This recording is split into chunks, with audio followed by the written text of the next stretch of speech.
হক জানার পরেও কেন মানতে পারে না জানেন? ইগো। মানুষের কি থাকে? ইগো থাকে। যেমন আমি উদাহরণ দিয়ে বুঝাই, না হলে আপনার মনে খটকা থেকে যাবে।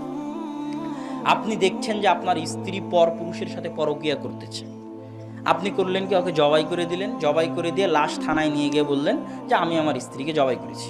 তা আপনি কি জানেন না যে ওকে জবাই করলে আপনার ফাঁসি হবে? জানেন না? জানেন না। তারপরেও কি জন্য জবাই করলেন? আপনার ইগো হার্ট হয়েছে। আপনার ইগোতে কি হয়েছে? আঘাত পেয়েছে। ইগোতে আঘাত লাগলে ব্রেন নষ্ট হয়ে যায়।